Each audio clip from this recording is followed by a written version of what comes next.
One of the best things about owning an iPhone is decking it out in some shiny new accessories, and I've got a great roundup for you today with a bunch of unusual iPhone upgrades. Hold on to your wallet, kids, you're going to want some of these. In this video, I'm going to run through some of my favourite iPhone accessories, and the good news, it doesn't really matter which iPhone you're using if you want to try any of them out. I've broken them down into the following categories: protection, power, productivity, audio, video, and fun. As always, I've linked them all for you below if you want to pick up any of these accessories for yourself, and I've worked with some of these brands to include some discount codes too, where possible. Let's take a look. Now, I could make an entire video about iPhone cases, but let's be honest, it'd be really dull. So I've just picked out my two favorites from the last year. The first one is a skinny little number from Pitaka. It comes in a couple of variants. This is the Moonrise option, but there's also the warmer Sunset. They're made from aramid fiber and they kind of feel a bit like snake skin. They're really nice to touch and they have just enough texture to make them grippy. This is especially handy on those titanium iPhones, which are just a little bit slippery for my greasy little fingers. The second one is from Magback. It's a bit chunkier and it offers a little bit more protection with these raised corners and the lips for the screen and camera. Plus, it also comes with a monster magnet included, which makes it a touch heavier, but it also gives you the ability to mount your iPhone to pretty much anything with a metal surface. Apparently, it's also got a recessed bottom, which I'm told you can get medication for these days. Regardless of which of these cases I'm using, I always keep a glass screen protector on my phone. Now, I don't care if that makes me a massive nerd, but I've been through a few of these in the last year and my iPhone screen is still immaculate. There's a ton of these you can choose from online, but the one I use is this ESR one, which gives you a handy kind of plastic guide to make it easy to line up when you install it. Next up, we're taking a look at power. I'm personally more of a fan of wireless charging where possible, so I've got two options here that I usually have with me. First is this little portable number from eNew. Now, for a compact charger, this has a monster 10,000 milliamp hour capacity and it lets you charge via MagSafe as well as sending power via USB-C or even USB-A. Second is this little foldable charger from Banks. You can power it off any USB-C device and when you unfold it, it'll charge up a phone plus AirPods and an Apple Watch if you have them. This is my go-to travel charger when I'm away from home. Under productivity, I only have one option that I think we need to talk about, and it's great because it has a bunch of different functions. This is the Claude Note. It's a little AI-powered recording device that you can just set down in a meeting or on a phone call, and when you switch it on, it'll automatically transcribe your conversations as well as make you summaries of the meeting. There's a wide selection of templates that you can ask it for when it comes to those summaries, but you can also now make your own, which is pretty cool. I can't quite explain how many meetings and calls this has saved me huge amounts of time on, and also how impressed people are when you send them a detailed summary of your call 5 minutes after it's finished with detailed action lists. The team at Claude have just added a host of new features, including named speakers on your transcriptions and the ability to manage all of your calls and meetings on a web app, as well as uploading any audio, including one that hasn't been recorded on the Claude Note, to get that summarizing treatment. It's really good. The elephant in the room here, of course, is that Apple Intelligence is coming, and depending on your use case, it might even render this product completely irrelevant. If you've got an iPhone with an A17 chip or later, that means an iPhone 15 Pro or Pro Max at this stage, you're going to be able to summarize calls and voice recordings and much more using just your device within the next 6 months or so. So that's going to be one to watch. The obvious choice when it comes to audio on an iPhone would be something like the Apple AirPods, maybe even the AirPods Max if you're feeling flush, but the problem with both of those is that neither of them support high fidelity audio. And in order to listen to that, you're going to be wanting a pair of these, and possibly even one of these. These are the MS1 Galaxy in-ear monitors and the SD2 DAC adapter. If you've ever been to a live music show, you'll probably notice artists have these types of things in the middle of their ears. They're actually called in-ears, and they usually cost thousands because they're specially molded to each individual. But these headphones follow the same principle. They sit inside your ear and give you a premium listening experience with a huge dynamic range. And if you pair them with this DAC, that stands for digital to analog converter, by the way, you'll be able to listen to lossless files with ease. That's because it has its own chip built in that supports up to 32-bit decoding and native 128 DSD decoding.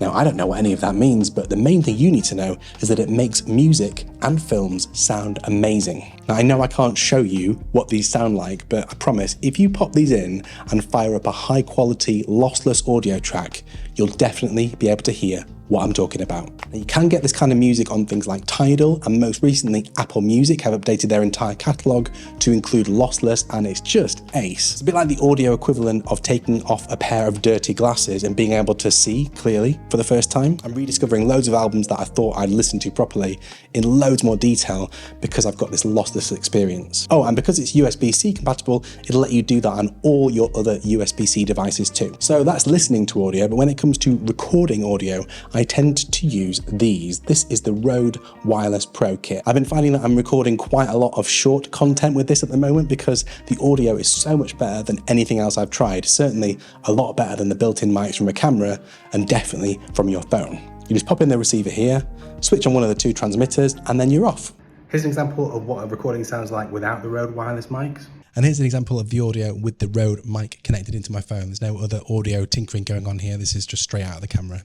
Pretty nice, eh? And because these can record in 32-bit float, I could record something super high quality on these and then listen back to it on this. Next up, we've got some nice little additions for recording video using an iPhone. And honestly, the video capabilities in these recent iPhones are just awesome, including things like ProRes video. But in order to really max out what your iPhone Max, in this case, can do, you'll be needing a connected storage device, because some of the iPhone video recording features will just not work until you've got one connected. Now, this one from Zyke is great because it's a really compact size, and it's also got a nice trick up its sleeve, which is that it can attach straight into the USB-C port, or if you're trying to balance your phone on a gimbal or similar, you can use this little extension lead and then clip it to the back of your phone using MagSafe. It has a pretty decent storage size too. This one has got 128 gigabytes on it, but you can buy ones that go all the way up to a terabyte of storage.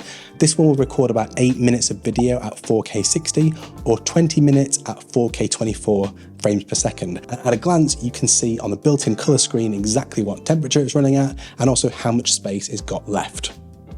Pretty cool. The inbuilt stabilization in these iPhones has also gotten really good over the last few years, but there's still an inherent problem of holding a device like this and not being able to control it properly because you've got to use your fingertips. Well, this next accessory will sort you out. So this is from Sandmark. It's their Creator Grip. It's going to fit most phones, even this massive iPhone 15 Pro Max with a case on.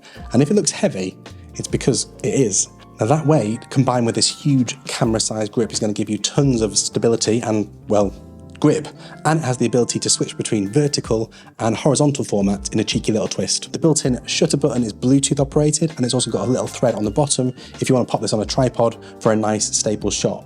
One final thing, okay, two final things. They've actually also added some little mounts here and here, so if you happen to be using a mic kit like the Rode kit like I mentioned earlier, or if you want to add a little light to the setup, you're all good. And just like that, you've got a really nice little portable filming rig using just your iPhone. One final thing, which is quite niche, but honestly, I couldn't resist showing you. This is a little magnification device from Epexel Optic, which is called the Phone Micro. I have actually tested out magnification lenses on my phone before, but you normally need like a special case or a special app to make them work. Not so with this one. You just pop it on this little frame, you line it up with your main iPhone camera, then you clip in and then switch on this lens unit. You can then see you've got a variety of different lighting options, and then this will give you 150x magnification. Just to give you a little demo of what this can do, this is my desk pad here. It's made of that kind of soft neoprene style material. If I fire up the camera app here on my phone with this Apexel lens and just pop it straight onto the pad, look at this. This is really astonishing. And then if I just try it on my hand here, look at this. You can even see all the individual hair follicles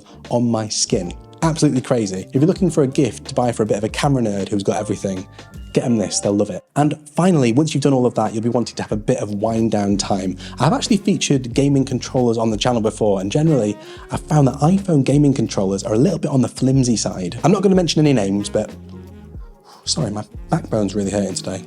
Now, this one, on the other hand, is cheaper than the Backbone one, and frankly, it's built like a tank. This is the GameSir G8 Plus Galileo. Did you hear that? Oh yeah, right, that's probably just my musical alter ego talking. But yeah, I think this is actually pretty magnifico. Mamma mia. It's fully wireless, but lets you connect up to a phone really easily, and then you get all your usual controls, nice high quality dampened buttons with very low latency and these nice smooth joysticks. plus shoulder buttons, triggers, and also these customizable ones around the back. Everything just sits really comfortably in your hands, and again, unlike some others that I've tried, this feels really premium to hold. It's got a built-in 1000 mAh battery, so it's not going to drain your device, but that kind of doesn't matter, as you can use pass-through charging, if you like, down here with this USB port. Now, unlike similar controllers, this one has got a 6-axis gyroscope built in, so it kind of knows where it is in space for those games that are sensitive to movement.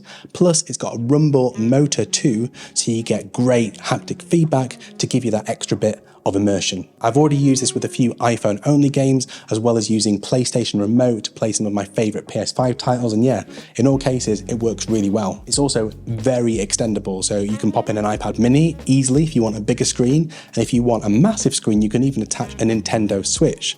No hacks needed. And if you're into PC gaming, you can also just plug it into your device and you're good to go. Okay folks, there we have it. Which of these accessories was your favorite? Let me know down in the comment section. And in the meantime, if you have an iPhone, chances are you also have an Apple Watch. Well, as you can see from my empty wrist, I recently sold mine after picking up a cool new tracking accessory. And you can find out more about that just over here. I'll see you next time.